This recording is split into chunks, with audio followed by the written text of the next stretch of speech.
সুখের পরে যেই রকম করে দুঃখ আসে, দুঃখের পরেও সেই রকম করে সুখ আসে। এর নামই হচ্ছে জীবন। এইভাবেই আমাদের চলতে হবে, এটাই হচ্ছে আমাদের জীবন। তো আসসালামু আলাইকুম, সবাই কেমন আছেন? আশা করি সবাই ভালো আছেন।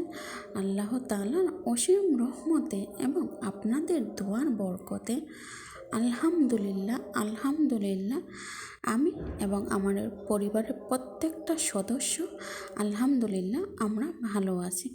তো আজকে আমি বেড়াতে কোথায় যাচ্ছি সিলেটের, আপনারা একটু এই রাস্তাগুলো যদি আপনাদের চেনা থাকে তাহলে অবশ্যই আপনারা আমাকে কমেন্টস করে জানাবেন যে আমি আজকে কোথায় যাচ্ছি, এবং আপনারাও আমার সাথে থাকুন। সম্পূর্ণ ভিডিওটি জুড়ে যদি আপনারা থাকেন তাহলে অবশ্যই আপনারা বুঝতে পারবেন আমি আজকে কোথায় যাচ্ছি এবং কোথায় যাওয়ার উদ্দেশ্যে বের হইলাম। আসলে রাস্তাটা খুবই সুন্দর, খুবই নিরিবিলি একটা পরিবেশ, খুবই এখানে যানজট মুক্ত, কোলাহল মুক্ত একটা রাস্তা। আসলে এরকম রাস্তা সচরাচর দেখা যায় না, বাট আমার এই রাস্তাটা খুবই ভালো লাগে।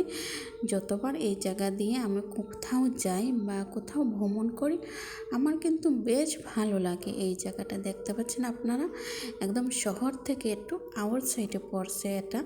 এটা হচ্ছে আপনার এয়ারপোর্টের মানে বাইপাস বলে, বাইপাসের রুট। মানে এখান থেকে বোলাগঞ্জ বা ধুপাগুল থেকে পাথর আনা নেওয়া হয়। তো এইটা সেই রাস্তা, বাট রাতে খুবই যানজট থাকে, দিনই বেশি থাকে না, কারণ দিনের বেলা তো ট্রাকগুলা ছাড়ে না বা দিনের বেলা ট্রাক চালানো নিষেধ। সেই জন্য দেখতে পাচ্ছেন আপনারা রাস্তাটা খুবই, দিনে এখানে যতবার আমি বেড়াতে যাই আমার খুবই ভালো লাগে। এই দিকের মানে চারপাশটা কি বলবো, সবুজ আর সবুজে একদম ঘেরা থাকে, সমারোহ সবুজের এক কথায় বললে। এই যে চলে আসছি আমরা এখন, এটা হচ্ছে দুপাগুলের রাস্তা। এই যে দেখতে পাচ্ছেন আমরা কোথায় চলে যাচ্ছি, আমরা চলে আসলাম দুপাগুলে। তো আমরা একটু ভিতরে দিয়ে যাব, এখানে আমাদের এক আত্মীয়র বাড়িতে আমরা চলে আসছি দাওয়াত খাওয়ার জন্য। এই যে দেখতে পাচ্ছেন আপনারা, আমি মানে সম্পূর্ণ পাঁচটায় আপনাদেরকে ঘুরে ঘুরে দেখানোর চেষ্টা করতেছি। এখানে আবার অনেক বড় একটা মাঠ আছে, বাচ্চারা এখানে খেলতেছে, প্রচুর বড় বিশাল একটা এরিয়া জুড়ে মাঠ। এবং আমার পরিবারের প্রত্যেকেই আসতেছে, বাট যে যার মতো আসতেছে, আমি আমার মতো আসতেছি। এই যে দেখতে পাচ্ছেন আমার পাকা বুড়ি, এটাকে অনেকে চেনেন, অনেক সময় আমার ভিডিওতে দেখাই। এটা আমার আম্মু। এই যে খুবই কিউট, মাশাল্লাহ, সবাই মাশাল্লাহ বলবেন কিন্তু আমার আম্মুর জন্য।